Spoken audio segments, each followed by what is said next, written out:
Yeah, it's a deluge, my friends. A deluge of compact digital analog converter amps of all small shapes and all small sizes. The beauty of it is we're spoiled for choice. The hard part is trying to do my job because all of these are so good and frighteningly similar that I'm at a risk of sounding like a broken record. Like the focus of this video, for example, the Audioengine D1P. I can tell you right now, guys, it's fantastic, but does it screw up though? Well, you're gonna have to watch the rest of the video to find out. So let's do this. The Audioengine D1P retails for $170, and inside running the show, among other things, is a 32-bit ESS ES9219C from Sabre. You sure it's Sabre? As it is, the D1P has a maximum sample rate of 384 kHz, supporting DSD playback with onboard MQA rendering for what it's worth. The build is solid on this, all aluminum from the top to the bottom to the sides. Front and back are plastic, but it's really good quality as well. Exposed screws and all. This is an analog volume control with no off position. There's a manual toggle for your headphone as well as your line out or RCA. In terms of inputs, there's a SpeedIF at the back as well as a USB-C for data as well as power. And so you can pipe audio from your PCs, your Macs, no software needed, phones, and so on and so forth. At the back, you also have an RCA out, which is analog, of course, 3.5 at the front. There is no balance output, as you can see. At the top here, right below the Audioengine logo, is the sample rate indicator light. The size of this thing, by the way, is 4 inches by 1 inch by 3. And this is right next to comparing the iFi Audio Uno. And by the way, inside the rather large recyclable packaging, you not only find the DAC-Amp and the documentation, you also get a nice suede-like carry sack with a drawstring and a couple of cables. One is a straight USB-C to USB-C, and the other one is a USB-C to Lightning. So TLDR, the D1P has more than enough precision, power, and spaciousness for most audio gear out there. Now, I've been using the Sivga Luan a whole lot lately for testing the mini DAC amps that have come through these doors. This is just a small selection, and I love the Luan for its warm cocooning presentation, but for certain genres, it could use a little bit more sub-bass rumble and some dialing back of the shrilly treble. Now, when paired with the D1P though, every nuance is lifted, the audio space expands and energizes a couple of notches. That bright high end is now much more refined, not cutting sharp like a rank fart when listening to something like Adele's Skyfall theme song, and instead painting the picture with the right amount of detail and confidence. Sub-bass, by the way, doesn't change, but that's more to do with the hardware on the Sivga's side. Crap, I just realized I chose the wrong shirt. You can practically see my nipples in these. But anyways, another thing the D1P does really well is separation and depth. When listening to something like, and I'm probably going to ruin this, Kaidoku Funo-u by Jin on lesser gear, the vocals by Hitan and Tetsuyuki on drums tend to sound mushed together somewhat. But the Audioengine nicely pulls the singer a little bit forward in space ahead of the drums. And something I failed to do in my other compact DAC-Amp videos, but I'm making it up here, I hooked up the D1P to test my car's audio system, and it definitely did sound good, giving tons of volume boost, expanding the soundstage by a couple of feet around my head, plus giving mid-range vocals extra weight, at least within the capabilities of the speakers themselves.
Get you out of my mind. It's like I feel it for the first time. Been thinking about you all night. I've been searching for this all my life. You're just my type. I've been looking for a boy who can treat me right. Your dark hair with those eyes so bright. They look into my soul and it sparks my life. Can I take you there? Like it was the first time. Do you remember? Can I take you there?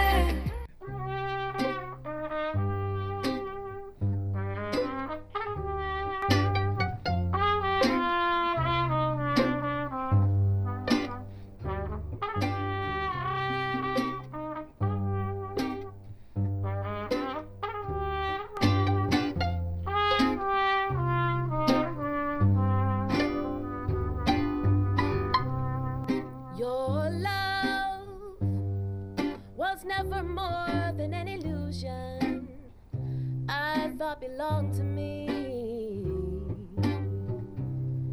and to you I was the goal you saw at the bottom of the stream. You were content in knowing it was there, and always will be.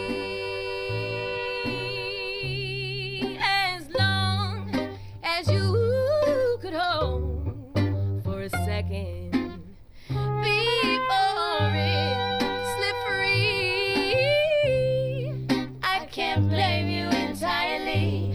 I was well aware that she had a part of you to keep,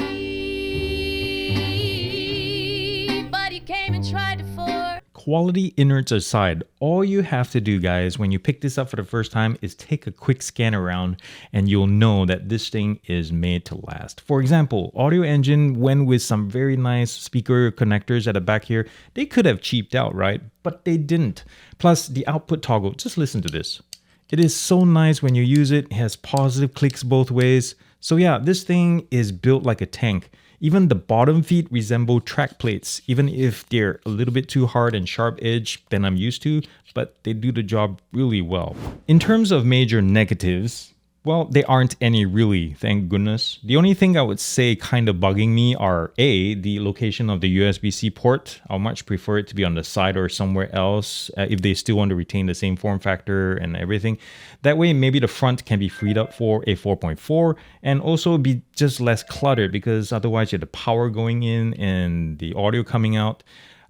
B, the volume knob is tighter than a camel's butt in a sandstorm. When you compare this knob with something like the iFi Audio Hip DAC 3 and also the cheaper Uno, the smoothness just isn't there. Like the N22 we looked at recently, Audioengine is slowly updating its classic bestsellers. The D1P, for example, is definitely a worthy upgrade even if you own the updated Gen 1 that went to USB-C and 32-bit from 24.